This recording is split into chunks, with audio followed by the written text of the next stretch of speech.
మారం రేపుతున్నటువంటి పరిస్థితి. So Andhra Pradesh deputy CM Pawan Kalyan చేసినటువంటి వ్యాఖ్యలపైన తెలంగాణకు సంబంధించినటువంటి నాయకులు ఇవాళ ఆగ్రహం వ్యక్తం చేస్తున్న పరిస్థితి మనకు కనిపిస్తోంది.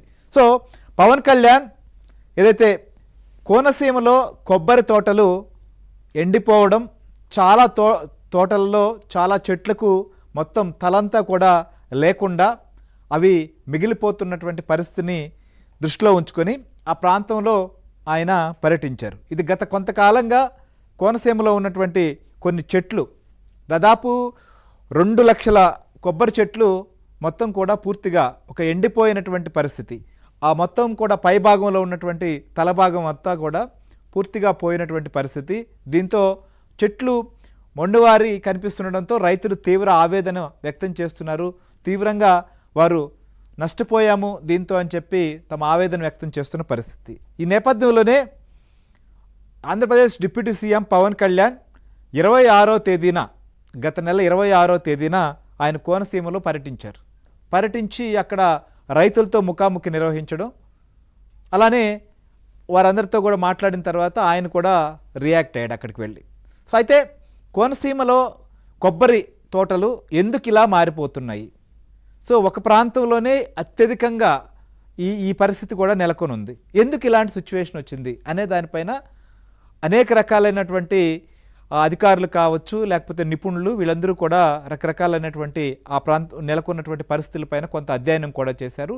రైతులు కూడా వారికి తెలిసింది, వారికి ఉన్నటువంటి అవగాహన మేరకు అక్కడ ఉప్పు నీరు కావచ్చు లేదా ఇతరత్ర కారణాలతో ఈ పరిస్థితి ఉంటుంది. మొత్తానికైతే ఈ సమస్య నుంచి మమ్మల్ని కాపాడాలి, బయటపడేయాలి అనేది రైతులు చేస్తున్నటువంటి డిమాండ్. సో ఎందుకు ఈ రకమైన పరిస్థితి వచ్చింది? ఈ రకమైనటువంటి పరిస్థితి వచ్చినప్పుడు కొబ్బరి తోటలపైనే ఆధారపడినటువంటి రైతుల పరిస్థితి ఏంటి అనేది ఆ ప్రాంతంలో ఉన్నటువంటి వారి ఇబ్బంది, వారికి వచ్చినటువంటి కష్టం. ఈ కష్టం పైన అనేక కథనాలు రావడం జరిగింది. ఏపీ ఆంధ్రజ్యోతి కూడా దీనిపైన ప్రత్యేకంగా ఫోకస్ చేసింది. ఆ తర్వాత ప్రభుత్వం రియాక్ట్ అయింది, పవన్ కళ్యాణ్ కూడా అక్కడికి వెళ్ళడం జరిగింది. అయితే వెళ్ళిన తర్వాత ఆయన పరిశీలించి రైతులతో మాట్లాడి వారి అభిప్రాయాలు, సో కారణాలు ఇలాంటివన్నీ జరుగుతున్న నేపథ్యంలోనే పవన్ కళ్యాణ్ దిష్టి తగిలింది, ఇలాంటి పరిస్థితి ఏర్పడింది, దిష్టి తగిలింది, అందుకే చెట్లు ఇలా వెళ్ళాయి, దిష్టి కూడా తీయాల్సిన అవసరం ఉంది అనేటువంటి కామెంట్లు ఆయన చేశారు. సో ఆ కామెంట్ అనేది ప్రస్తుతం చాలా వివాదానికి దారితీసింది. సో 26వ తేదీన ఆయన కామెంట్ చేసిన తర్వాత నుంచి అటు మొదటిగా బీఆర్ఎస్ నాయకులు కావచ్చు, తర్వాత కాంగ్రెస్ పార్టీ సంబంధించినటువంటి నాయకులు, ఇవాళ కూడా మంత్రులు, తెలంగాణ రోడ్లు భవనాల శాఖ సినిమాటోగ్రఫీ మినిస్టర్ అయినటువంటి కోమటిరెడ్డి వెంకటరెడ్డి, అలానే రవాణా శాఖ మంత్రి పొన్నం ప్రభాకర్, వీళ్ళందరూ కూడా మాట్లాడడం జరిగింది. పవన్ కళ్యాణ్ ఎలా మాట్లాడతారు ఈ కామెంటు, సో తెలంగాణ సంబంధించినటువంటి వారి దిష్టి తగలడం ఏంటి అనేటువంటిది వారి ప్రధానమైనటువంటి అభ్యంతరం. సో ఈ వ్యాఖ్యలను ఆయన వెనక్కి తీసుకోవాలి, బేషరతుగా క్షమాపణ చెప్పాలనేది వారి డిమాండ్గా కూడా వినిపిస్తోంది. సో పవన్ కళ్యాణ్ అలా మాట్లాడితే తెలంగాణలో ఆయన సినిమాలు ఎలా ఆడుతాయి, సో తెలంగాణ ప్రజలకు సంబంధించి ఆంధ్రప్రదేశ్లో కోనసీమలో కొబ్బరి తోటలు ఎండిపోతే తెలంగాణ సంబంధించినటువంటి వారి దిష్టి తగలడం ఏంటి అనేటువంటిది వారికి సంబంధించి వస్తున్నటువంటి అభ్యంతరం. ఎందుకంటే ఆంధ్రప్రదేశ్ ఉమ్మడి ఆంధ్రప్రదేశ్గా ఉన్నప్పుడు తెలంగాణ రాష్ట్ర ఉద్యమ సమయంలో తెలంగాణ ఏర్పాటు సందర్భంగా అనేక రకాలైనటువంటి చర్చలు జరిగాయి, అనేక రకాలైనటువంటి విమర్శలు, ప్రతి విమర్శలు, సభలు, సమావేశాల్లో తెలంగాణ నాయకులు, ఆంధ్రప్రదేశ్ నాయకులు రకరకాల దోషణలు ఇవన్నీ కూడా హోరెత్తించాయి. సో ఆ ప్రాంతంలో ఉన్నటువంటి ప్రత్యేకతలు, ఈ ప్రాంతంలో ఉన్నటువంటి ప్రత్యేకతలు, అక్కడ ఉన్నటువంటి వెనుకబాటు, ఇక్కడ ఉన్నటువంటి వెనుకబాటు, ఆర్థికపరమైన పరిస్థితులు, సామాజికమైనటువంటి పరిస్థితులు, రాజకీయపరమైనటువంటి పరిస్థితులు, ఇలా అనేక అంశాలపైన చాలా రకాలైనటువంటి చర్చలు జరిగాయి. అప్పట్లో వేడి వ్యాఖ్యలు, ఘాటుగా కూడా విమర్శలు తలెత్తాయి. సో అవంతా ఉద్యమ సమయంలో తెలంగాణ ఏర్పాటు జరగక ముందు వరకు, తెలంగాణ ఏర్పాటు అయ్యేంత వరకు సాగినటువంటి వ్యవహారం. ఆ తర్వాత కూడా కొన్ని సందర్భాల్లో ఎలక్షన్లు వచ్చినప్పుడు, ఎలక్షన్ సమయాల్లో ఏ పార్టీకి సంబంధించినటువంటి వారు వాళ్ళ రాజకీయ స్వార్థాల కోసమో, వాళ్ళు రాజకీయంగా ప్రాబల్యం కోసమో కొన్ని విమర్శలు చేయడం, ప్రతి విమర్శలు చేయడం, ఇలా ప్రాంతీయ విద్వేషాలతో తమ పబ్బం గడుపుకునేటువంటి ప్రయత్నాలు గతంలో జరిగాయి. కానీ ఇప్పుడు ఈ వివాదానికి కారణం, ఈ వివాదానికి సంబంధించినటువంటి అంశం, సో దీనిపైన 26వ తేదీన పవన్ కళ్యాణ్ చేసినటువంటి కామెంటు, ఆ కామెంట్ తర్వాత పరుగుతున్న పరిణామాలు, అసలు వీళ్ళు ఎందుకు అలా రియాక్ట్ అవ్వాల్సినటువంటి పరిస్థితి వచ్చింది. ఇవన్నీ కూడా ప్రస్తుతం చాలా హాట్ టాపిక్గా సాగుతుంది. ఎందుకంటే ఇవన్నీ ప్రత్యక్షంగా, ఎందుకంటే పవన్ కళ్యాణ్ మాట్లాడినా అది ఆయన రైతులతో మాట్లాడుతూ చెప్పినటువంటి మాటలు. సో తర్వాత ఇక్కడ తెలంగాణ ప్రాంతానికి సంబంధించినటువంటి వారి ఆ ప్రాంతానికి సంబంధించినటువంటి అంశంతో మాట్లాడారని వారు రియాక్ట్ అవుతున్నటువంటి పరిస్థితి. సో అయితే దీనికి ఉద్దేశపూర్వకమా, దురుద్దేశపూర్వకమా, లేకపోతే రాజకీయమా, ఏంటి, ఎందుకు అనేటువంటి అంశం పైన ఎవరి వాదనలు రకరకాలైనటువంటి పరిస్థితులు ఉన్నప్పటికీ జరిగినటువంటి కామెంట్స్ పైన, ప్రస్తుతం వస్తున్నటువంటి రియాక్షన్ పైన అయితే మాత్రం ఒక చర్చ జరుగుతోంది. అసలు పవన్ కళ్యాణ్ అసలు ఆ రోజు ఏం మాట్లాడారో ఫస్ట్ ఒకసారి చూద్దాం. గోదావరి జిల్లాలో అన్నపూర్ణ అంటారు. రాష్ట్రం విడిపోవడానికి కూడా కారణం గోదావరి జిల్లాలో పచ్చదనమే. ఆ శాపం తగిలేసినట్టుంది.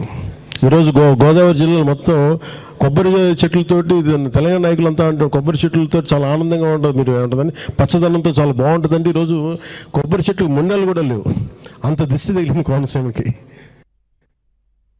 గోదావరి జిల్లాలో అన్నపూర్ణ అంటారు. రాష్ట్రం విడిపోవడానికి కూడా కారణం గోదావరి జిల్లాలో పచ్చదనమే.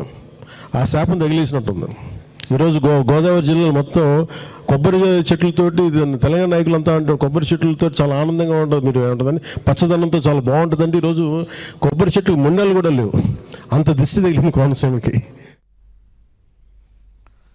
రైట్, ఇది పవన్ కళ్యాణ్ చేసినటువంటి మాటలు. సో కొబ్బరి తోటలకి ఇంత దిష్టి తగిలిందేమో, అందుకోసమనే ఇలాంటి పరిస్థితి వచ్చిందనేది ఆయన చెప్తున్నటువంటి మాట. ఇక ఇదే అంశం పైన తెలంగాణ సంబంధించినటువంటి మంత్రులు కోమటిరెడ్డి కావచ్చు, పొన్నం కావచ్చు, వీళ్ళందరూ చాలామంది ఇంకా మాట్లాడుతూనే ఉన్నారు. కోమటిరెడ్డి అసలు ఏం మాట్లాడారు, కోమటిరెడ్డి వెంకటరెడ్డి ఇవాళ ఏం మాట్లాడారు, పొన్నం ఏం మాట్లాడారు కూడా ఒకసారి మనం చూద్దాం. రాష్ట్ర విభజన ఉద్యమం జరిగినప్పుడు కానీ రాష్ట్ర రాజకీయాల్లో ఆయన లేడు కాబట్టి, రాజకీయాలు ఎక్కువ తెలియదు కాబట్టి, బహుశా రాజకీయాలు తెలియక మాట్లాడి ఉండొచ్చు.